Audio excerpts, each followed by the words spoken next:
नमस्कार साथियों, आज के वीडियो में चर्चा करने वाले हैं शारीरिक शिक्षा के महत्वपूर्ण परीक्षायोग्य प्रश्नों के बारे में।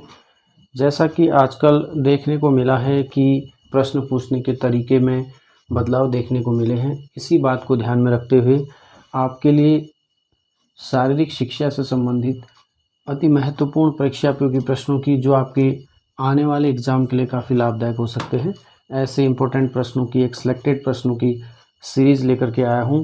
आपसे गुजारिश है, कृपया वीडियो को ध्यान से और पूरा देखिएगा ताकि आपको अच्छे से समझ में आ जाए। चलिए वीडियो शुरू करते हैं।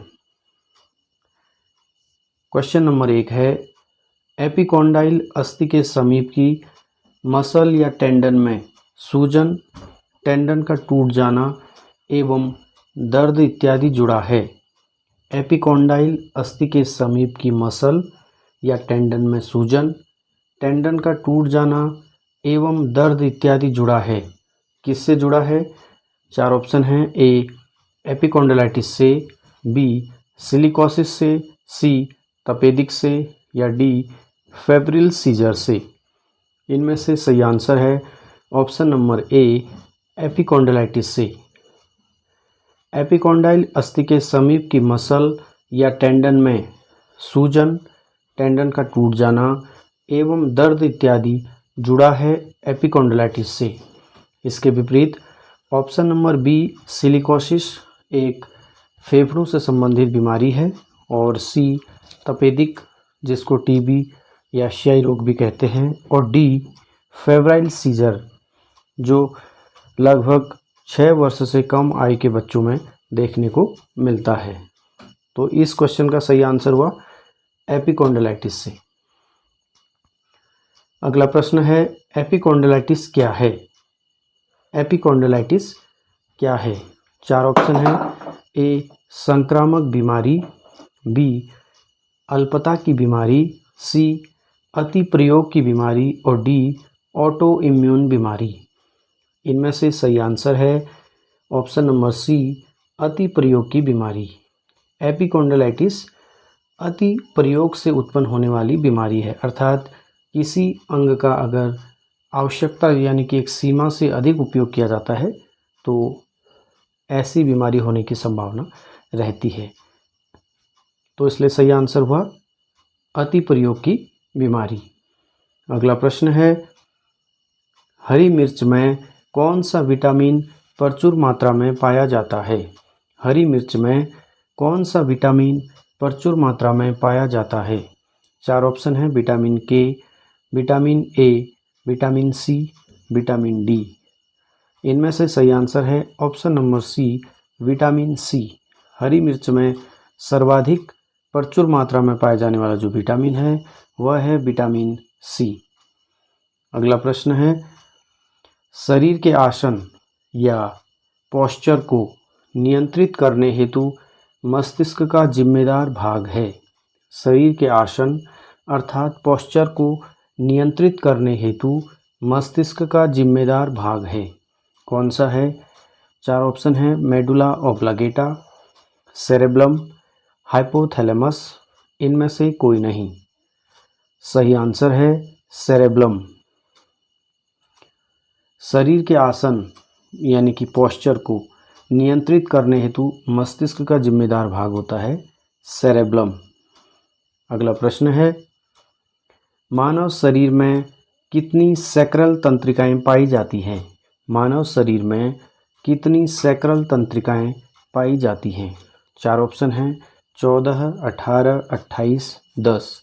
इनमें से सही आंसर है 10। मानव शरीर में पाई जाने वाली सैक्रल तंत्रिकाओं की संख्या है 10। अगला प्रश्न है, एक वयस्क व्यक्ति के नियमित स्वास्थ्य परीक्षण में निम्न में से किस परीक्षण का शामिल होना अति आवश्यक है? एक वयस्क व्यक्ति के नियमित स्वास्थ्य परीक्षण में निम्न में से किस परीक्षण का शामिल होना अति आवश्यक है? इसका मतलब यह हुआ कि एक वयस्क व्यक्ति है, वह नियमित स्वास्थ्य परीक्षण करवा रहा है, तो उसके स्वास्थ्य परीक्षण में यानी कि रूटीन चेकअप में निम्न में से किस परीक्षण का शामिल होना जरूरी है? चार ऑप्शन हैं सिस्टोग्राफी परीक्षण, एमआरआई परीक्षण, सीटी स्कैन परीक्षण, मूत्र परीक्षण। इनमें से सही आंसर है ऑप्शन नंबर डी, मूत्र परीक्षण। आपको बता दूं, एक वयस्क व्यक्ति के नियमित स्वास्थ्य परीक्षण अर्थात रूटीन चेकअप में निम्न में से किस परीक्षण का शामिल होना आवश्यक है? मूत्र परीक्षण। सही आंसर है मूत्र परीक्षण। अगला प्रश्न है, आराम के दौरान एक सामान्य व्यक्ति का स्ट्रोक वॉल्यूम होता है। आराम के दौरान एक सामान्य व्यक्ति का स्ट्रोक वॉल्यूम होता है लगभग कितना होता है? सही आंसर है लगभग 70 ml। आराम के दौरान एक सामान्य व्यक्ति का, स्वस्थ व्यक्ति का जो स्ट्रोक वॉल्यूम होता है वह होता है लगभग 70 ml। अगला प्रश्न है, एक सामान्य व्यक्ति की रीढ़ की औसत लंबाई है। एक सामान्य व्यक्ति की रीढ़ की औसत लंबाई है कितनी है? चार ऑप्शन है 20 से 30 सेंटीमीटर, 100 से 110 सेंटीमीटर, 60 से 70 सेंटीमीटर या 20 से 25 सेंटीमीटर। इनमें से सही आंसर है ऑप्शन नंबर सी, 60 से 70 सेंटीमीटर। एक सामान्य व्यक्ति की रीढ़ की जो औसत लंबाई होती है वह 60 से 70 सेंटीमीटर होती है, इसलिए सही आंसर है 60 से 70 सेंटीमीटर। अगला प्रश्न है, मानव शरीर में सबसे ज़्यादा मात्रा किसकी होती है? मानव शरीर में सबसे ज़्यादा मात्रा किसकी होती है? चार ऑप्शन है रक्त की, हड्डी की, मांसपेशी की, पानी की। इनमें से सही आंसर है ऑप्शन नंबर डी, पानी की। मानव शरीर में सबसे ज़्यादा मात्रा होती है पानी की। सही आंसर है पानी की। अगला प्रश्न है, डोर्सीफ्लेक्शन और प्लांटर फ्लेक्शन गतियाँ किस अंग से जुड़ी हैं? डोर्सीफ्लेक्शन और प्लांटर फ्लेक्शन गतियाँ किस अंग से जुड़ी हैं? चार ऑप्शन हैं पेट, कमर, पैर, दिल। इनमें से सही आंसर है पैर। डोर्सीफ्लेक्शन और प्लांटर फ्लेक्शन नामक जो गतियां हैं वह पैर में की जाती हैं, वह जुड़ी हैं पैर से। सही आंसर हुआ पैर। आपको बता दूं, पैर के पंजे को नीचे की तरफ झुकाना प्लांटर फ्लेक्शन कहलाता है और पैर के पंजे को ऊपर यानी कि सिर की तरफ उठाना डोर्सीफ्लेक्शन कहलाता है। अगला प्रश्न है, डाउन बीट शब्द किस खेल में इस्तेमाल किया जाता है? डाउन बीट शब्द किस खेल में इस्तेमाल किया जाता है? चार ऑप्शन हैं तैराकी, कबड्डी, जूडो, हॉकी। इनमें से सही आंसर है तैराकी। डाउन बीट शब्द तैराकी के खेल में इस्तेमाल किया जाता है।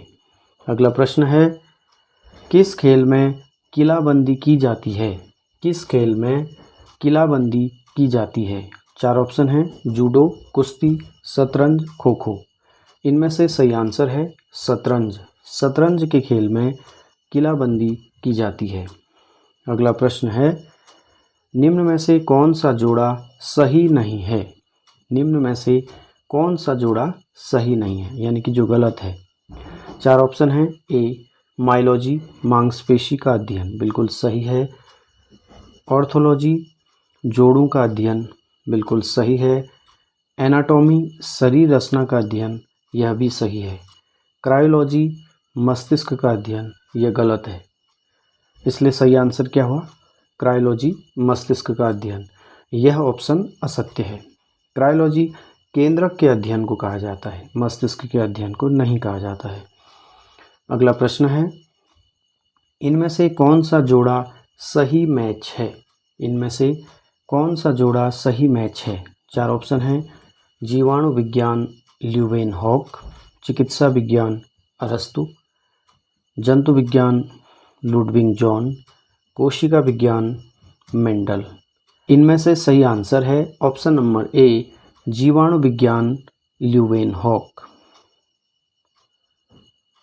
अगला प्रश्न है, सही विकल्प को चुनिए। सही विकल्प को चुनिए। चार ऑप्शन हैं सबसे लंबी धमनी, एब्डोमिनल अरोटा, फेलेंजिस घुटने की हड्डी, सूचर जोड़, उंगली का जोड़, क्षय रोग, विषाणु। इनमें से सही आंसर है ऑप्शन नंबर ए, सबसे लंबी धमनी, एब्डोमिनल अरोटा, यह विकल्प बिल्कुल सही है।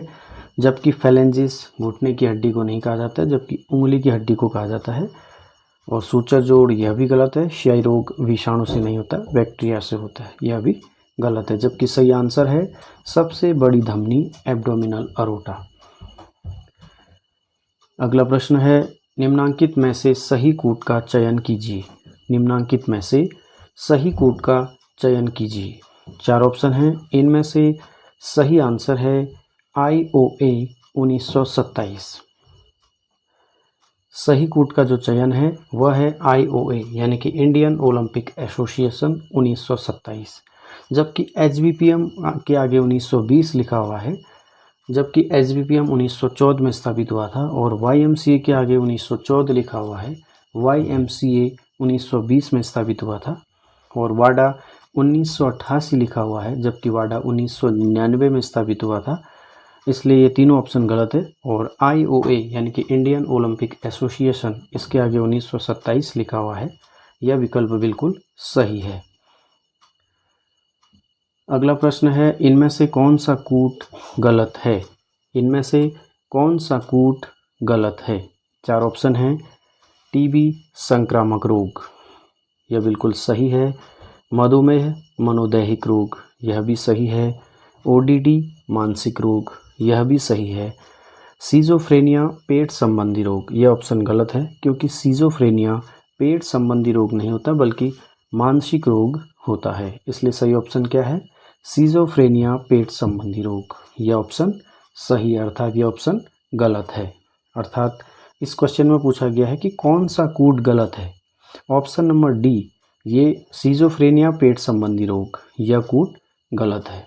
इसलिए सही आंसर क्या हो गया, ऑप्शन नंबर डी, सीजोफ्रेनिया पेट संबंधी रोग। अगला प्रश्न है, निम्न में से सही सुमेलित विकल्प है। निम्न में से सही सुमेलित विकल्प है, कौन सा है, देखते हैं। PCOD, महिलाओं में हार्मोन असंतुलन, बिल्कुल सही है। रात्रि अंधता, विटामिन ए की कमी, यह भी सही है। अस्थि मृदुता, वयस्कों में विटामिन डी की कमी, यह भी सही है।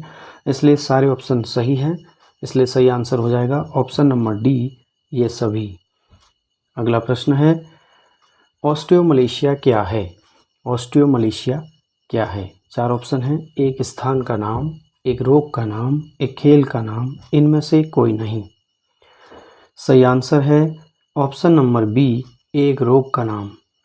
ऑस्टियोमलेशिया एक रोग का नाम है जिसमें वयस्कों में विटामिन डी की कमी के कारण हड्डियां कमज़ोर हो जाती हैं।